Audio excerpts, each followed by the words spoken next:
Hello, everybody, and welcome to this week's episode of the Hollywood Experience with myself, Adrian Paul, and my indomitable co-host, who is again in some secret location. This is Ethan Detmeyer, by the way. What are you doing? I am. I dressed for the occasion. I don't know if you'd like wearing spandex, but you know that's no. I've never actually, I don't think, worn spandex. I'm wearing shorts. I mean, I do this show, as you know, from an undisclosed location, and we need to stay comfortable. I'm actually in the bunker, hunkered down right now, delivering quality radio. Well, today we have. Talking about that, we've actually got an actor today who is now going to be soon in the new Guardians of the Universe, Chukwudi Iwuji, who's originally from Nigeria and then kind of found himself in England. His parents moved him to England, and he studied. You know, I mean, he's a theatre-based actor. He's played Othello and a lot of great plays as well. So. He's got chops. Do you know what I mean? And but he's so off the wall, not off the wall, but gracious about his career and the things he does. He's like, well, I'm doing this new thing now, and obviously I can't talk too much about it, but it was Guardians of the Galaxy, which is now in, which is in total opposite type of thing here to. Playing Othello in the London stage, but these actors now are able to sort of cross over, which is fabulous. So I think we'll have a little let's have a little listen as to what I said with him, because I think he's a talented young man from the way I look at it. But anyway, let's listen to the interview we had, because it was a lot of fun. Hi, everybody. So Chukwudi Iwuji, I have on the line here in sunny England. I say sunny because it's hopeful. But how are you doing today? I'm very well. It's actually sunny in New York. So if it isn't sunny over where you are, I'm sorry, but it's very sunny here. No, it is. It is. California's kind of been kind of warm. It's been All right. nice. It's been nice, yeah. So, well, thank you for joining me today. And Thank you. We were chatting a little bit before we got on about soccer and rugby, and where soccer, the name came from, and how English people call it football, but they say the Americans actually call it soccer. And we had that discussion about actually in the 1980s, it was called soccer in England. But absolutely, don't you find it's like that in a lot of people being famous? There are generations that find people that, this generation compared to the generation before, compared to the generation before that. Somebody, there's a famous story about a Kanye West concert that they played this concert. It was about 3-4 years ago. It might be more now. Now there's a pandemic. I can never tell them what the time is. You lose track 2 years. Yeah, totally. Yeah. And then, they were saying, this amazing concert, and, the old guy on the piano is going to be amazing. But the old guy on the piano was Paul McCartney. And you're like, he's part of the biggest group that ever existed almost. So how, so the point of fame is that it can disappear for people, because it's based on who's current at that time, unless you're Elvis, it can go by. And so I kind of find that's kind of a bizarre thing. It's interesting really. That because fame is the concept of fame is so transitory, isn't it? Because it's all about how relevant. It's also the other word, the grown-up word for fame is relevance, isn't it? And sometimes it sort of makes you wonder. I was having this discussion very recently with my manager, actually, as we were talking about what do you want to do next and all that. And I'm sitting there going, oh my God, there's just so much hype. Do you know what I mean? There's so much noise in the sense of the stuff happening now, which is great. Anyone who meditates will tell you enjoy the now. But when that question is really posed to you as to what do you want to do, you've got to sort of think of it in a different way, because the popular and the fame and all that is so transient, like, what is it I'm going to do? Like Paul McCartney, even if some people don't know him, but people will correct them as to who he was. What do I do?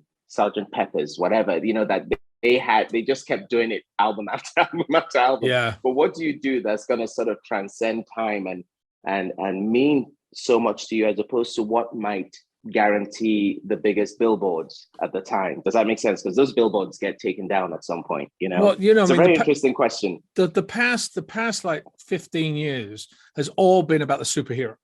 You know, it's all been about the Marvel, the super. I'm kind of curious as to when or if that will ever change, because at some point, I mean, I have this discussion all the time when I do my my events and stuff with people. I say, you know, how many people here have been lost between you go in to see a movie, it's got these big explosions, the great actors and all this stuff, but somehow it didn't hit home for you. Why is that? And I say a lot of the time it's because you're missing a lot of the relevance in the noise. There's a lot of stuff happening, but it doesn't really touch you. You know, and I believe like even action stuff, action is a conversation between the characters. That conversation that finished when they stop talking has to continue in the action. And sometimes that gets lost. So all this Marvel stuff now, I'm wondering if it will the noise will be too much for people. I think it's very important, which is why I think people like James Gunn are kind of crucial in this world building of Marvel and consequently DC, or both of them, is that it's not about the genre, Adrian. You know what I mean? It's not about what the genre is. It's about the storytelling within the genre, right? And if you get saturated, whatever the genre is, where it's all about tropes and bombarding people with the tropes, at some point it's going to lose its novelty, right? Now, when I take James as an example because I'm working with him, but when he suddenly dropped Guardians of the Galaxy in the midst of Marvel there, and people saw a different kind of storytelling because he's all about character. His whole thing is about character. People sort of perked up at this different kind of Marvel movie, but ultimately I think it's up to the filmmakers and directors to, it's not about the genre, it's about your take on the genre. And if you fall into, it's like action movies. I mean, you're a legend with action movies, but you know there's a difference between it, and they're all the same genre. They're going to be classed as action. They're going to be, you know, show how old we are. They're going to be in the same section in the blockbusters on the DVD section. But there's better ones than others, right? And you ask yourself, what made that one better? What will make that one not date? You know, and it's all about, did they go back to the basics and actually take care and create? Because no one's reinventing the wheel, right, in these movies. So I think you're right. Sometimes you go and you leave cold. You've had a great time. You've had your popcorn. But sometimes you actually are made to listen and actually grow very fond of the characters. And I think that has to be the way forward, because the genre is here to stay for a while. It's too expansive. There's so much of it. It's huge. But more than ever, it's necessary that each director that comes to it and each story has to find a reason for us to sit down and watch you, or else it's just going to become noise, you know? Well, you know, the interesting thing is, I mean, obviously everything comes down from the foundations, and foundations to acting is, for me, it's always stage. And you've done a lot of stage. Now I want to go back to when you first started, because I know you studied economics when you first started, and then you said, well, I'm going to be an actor, because that actually happened to one of my co-stars on Highlander. He studied to be a doctor and said, I want to be an actor. And so I'm just wondering, what did your parents say? You know, like, are you nuts? Or, you know.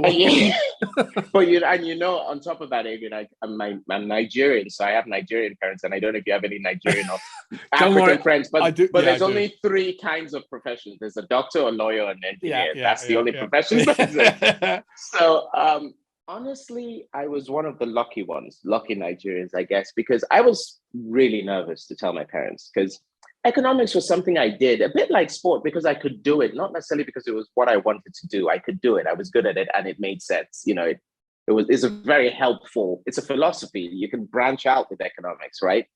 But when I started acting as an adult at Yale, that was the first time I went, oh, this is something I want to do, not because I can do it, but because I want to do it. Now, the big step was like, how do I tell my parents all this, you know? And I wrote a letter. It took me a semester to write a letter, finally write to them. I found out that I was offered a scholarship to drama school. I think it was sophomore year of junior year. I think I finally wrote to them freshman year of senior year about it.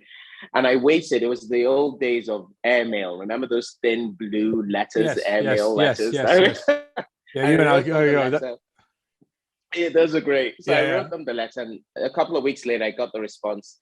And I was shaking a bit as I opened it. But I read this amazing letter where they said, look, as your parents, all we could do was give you the best opportunities. And and open up as many doors. You've made your decision. Now, please go live your life with our blessing. So I was one of the lucky Nigerian parents that they were like, and then overnight, my dad, who I can never remember ever sitting through a movie, suddenly he's watching Casablanca, The Maltese Falcon. He's just doing all his research. James Cagney became his favorite actor. He's asking me questions about actors. And from that day on, and including my mom, God rest her soul, they never missed a performance on stage of mine. You know, they always managed to see most of everything I did.